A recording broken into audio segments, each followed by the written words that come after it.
आज हम लोग इस लेक्चर में नाइट्रोजन कंटेनिंग कंपाउंड के बारे में पढ़ेंगे। क्या पढ़ेंगे? नाइट्रोजन कंटेनिंग कंपाउंड, क्लास 12 का है।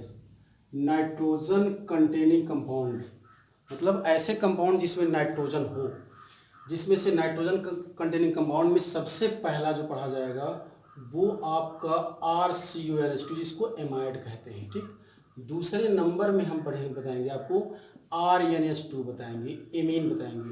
तीसरे नंबर में आपको बताएंगे C6H5NH2 एनिलीन पढ़ाएंगे। चौथे नंबर में आपको पढ़ाएंगे C6H5En2 बेंजीन डाइजोनियम क्लोराइड। पाँचवें नंबर में आपको पढ़ाएंगे RCN पढ़ेंगे। छठे नंबर में RNC पढ़ेंगे।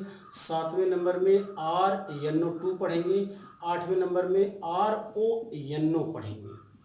ये इतने कंपाउंड आपको इसमें पढ़ना है, जिसमें से 8 कंपाउंड पढ़े, जिसमें से सबसे पहला जो है एमाइड के बारे में पढ़ना है। ठीक, अब आप देखिए यहाँ पर एसिड एमाइड पहला कंपाउंड है, एसिड एमाइड RCONH2। नामकरण जो है हमने पढ़ा दिया आपको। It is derivative of carboxylic acid. ये कार्बोक्सिलिक एसिड का डेरिवेटिव है, इसको याद रखेंगे। जैसे RCOOH है और इसका OH निकल गया है और NH2 लग गया है, यानी कार्बोक्सिलिक एसिड का डेरिवेटिव है। प्रिपरेशन में नंबर 1 में लैब मेथड अमोनियम एसीटेट को आप एसिटिक एसिड की उपस्थिति में गर्म कर दीजिए तो ये बन जाएगा आपका एस्टामाइड बन जाएगा। लिखा है एनहाइड्रस CH3 की उपस्थिति में एसिटामाइड का हाइड्रोलिसिस और अमोनियम एसीटेट का वियोजन कम हो जाता है। इसको याद रखेंगे, दोनों पूछे जाते हैं। ठीक, अब आते हैं फ्रॉम प्रिपरेशन में फ्रॉम एस्टिल क्लोराइड से। फ्रॉम एस्टिल क्लोराइड देखिए, एस्टिल क्लोराइड की अभिक्रिया अमोनिया के साथ करा दी एस्टामाइड बन जाएगा। दूसरा है फ्रॉम एस्टर, एस्टर की अभिक्रिया करा दीजिए एस्टामाइड बन जाएगा। फ्रॉम यूरिया, यूरिया की अभिक्रिया एस्टिक एसिड, यूरिया की क्रिया जो है एस्टिक एसिड करा देंगे एस्टामाइड बन जाएगा। अब आते हैं फ्रॉम मेथिल साइनाइड। हमने बताया था किसी भी साइनाइड का अगर आप हाइड्रोलिसिस करते हैं तो वो सीधे जो है एमाइड मतलब एस्टिक एसिड हो जाएगा। फिलहाल एमाइड यहाँ पर है। ठीक है, अब आते हैं इसकी एस्टिक एसिड की अभिक्रिया एमीन से कराए, लेकिन टाइटेनियम ऑक्साइड की उपस्थिति में कराई तो भी एमाइड ही बनेगा। केमिकल प्रॉपर्टीज के बारे में आप जान लीजिए। केमिकल पर acetamide have intermolecular hydrogen bonding. Intermolecular hydrogen bonding का मतलब ये है कि ऑक्सीजन नहीं, जो हाइड्रोजन का मोर इलेक्ट्रोनेगेटिव एटम अर्थात ऑक्सीजन के साथ, नाइट्रोजन के साथ, फ्लोरीन के साथ या क्लोरीन के साथ जुड़ता है तो कहलाता है हाइड्रोजन बॉन्डिंग कहलाएगा। देखिए ये एमाइड है इतना, ठीक, और ये भी एमाइड ही है। दो मॉलिक्यूल के बीच में ये जो अट्रैक्शन फोर्स लगता है उसी को कहते हैं HB, हाइड्रोजन बॉन्डिंग। यहाँ देखिए जल के साथ एमाइड है और यहाँ जल है, ये भी बना है हाइड्रोजन बॉन्डिंग, यानी हाइड्रोलिसिस। दूसरा प्रॉपर्टी क्या है? पहला हो गया ये, दूसरा हाइड्रोलिसिस। एस्टामाइड का जल के साथ क्रिया कराए एस्टिक एसिड बन जाएगा, जानते हैं।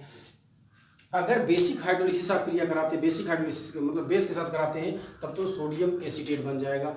और रिडक्शन की अगर बात करते हैं, रिडक्शन कराते हैं तो रिडक्शन के लिए सोडियम आप CTOH5 और लिथियम एल्यूमिनियम हाइड्राइड के द्वारा रिडक्शन इसका हो जाएगा। रिडक्शन के बाद जो बनेगा वो उतने ही कार्बन का एमीन में चेंज हो जाएगा। ठीक है, किस में चेंज हो जाएगा? इतने ही कार्बन के एमीन में। अब इसके बाद रिडक्शन के बाद आप आ जाइए जो एमाइड का और प्रॉपर्टी क्या है। एमाइड की और भी प्रॉपर्टी है। एमाइड में जो है आप जो हाफ मैन, 4 नंबर की जो प्रॉपर्टी है हाफ मैन ब्रोमामाइड रिएक्शन, ये half man bromamide BRO bromamide reaction है, हाफ मैन ब्रोमामाइड रिएक्शन। अब आप इसमें देखिए, अगर एस्टामाइड की अभिक्रिया CH3CONH2 की क्रिया कराते हैं किसके साथ? Br2 के साथ, प्लस इसमें आप रख लेंगे 4NaOH अगर रख लेते हैं ये, और बन जाएगा आपका CH3NH2 बन जाएगा, CH3NH2 बन जाएगा, प्लस आपका बन जाएगा Na2CO3 plus 2NaBr, Na2CO3 plus 2NaBr plus आपका बन जाएगा 2H2O। यानी ये हाफ ब्रोमामाइड रिएक्शन है, जो ध्यान रखेंगे। हाफ मतलब एक कार्बन, देखिए यहाँ पर 2 कार्बन का एमाइड है लेकिन 1 कार्बन का एमीन बना है, ये कम कार्बन की चेन कम करने के लिए होता है। अब आते हैं इसके अलावा जो 5वीं प्रॉपर्टी है, इसकी अभिक्रिया अगर PCl5 के साथ आप करा देते हैं 5 नंबर में, रिएक्शन विथ PCl5 के साथ करा देते हैं तो ये हो जाएगा CH3 C double bond O और NH2। PCl5 के साथ कराते हैं, मैं PCl5 में बताया था। देखिए आपका यही से इस बॉन्ड पे करेगा। देखिए एक Cl यहाँ मतलब यानी PCl3 इधर आ जाएगा और Cl2 2Cl इधर आ जाएगा, जो बन जाएगा CH3, जो बनेगा CH3 CCl और यहाँ पर NH2 बन जाएगा, प्लस POCl3 निकल जाएगा। क्या निकल जाएगा? प्लस POCl3 निकल जाएगा। इसको कहते हैं एस्टामाइड क्लोराइड हो जाएगा। क्या हो जाएगा? एस्टामाइड डाइक्लोराइड हो जाएगा। अगर इसको गर्म कर देते हैं एस्टामाइड डाइक्लोराइड को, ये एस्टामाइड ये CH3 Cl2 NH2, इसको गर्म कर देते हैं तो ये बन जाता है CH3 Cl+2 CH3 C triple bond N और प्लस 2HCl निकल जाएगा। क्लियर? अब आते हैं छठे नंबर की जो प्रॉपर्टी है, अगर HNO2 के साथ क्रिया कराते हैं किसका? एस्टामाइड का। 6 नंबर में रिएक्शन विथ HNO2 के साथ क्रिया कराते हैं तो ये हो जाएगा CH3 C double bond O NH2 और ये HONO से क्रिया करेगा, ये बन जाएगा CH3 C double OH N2 plus H2O, CH3 C double OH plus N2 plus H2O बन जाएगा।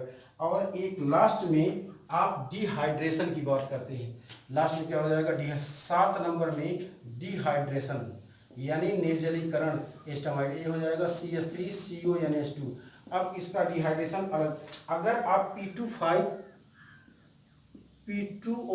की उपस्थिति में करते हैं तब तो बन जाएगा आपका P2O5, या SOCl2 की उपस्थिति में करते हैं या POCl3, इन तीनों की उपस्थिति में करते हैं तो बन जाएगा CH3CN प्लस 2H2O निकल जाएगा। ये रहा आपका प्रॉपर्टी। तो ये इस तरह से एस्टामाइड कंप्लीट होगा। अगले लेक्चर में अगला कंपाउंड आपको पढ़ाया जाएगा, ध्यान रखिएगा।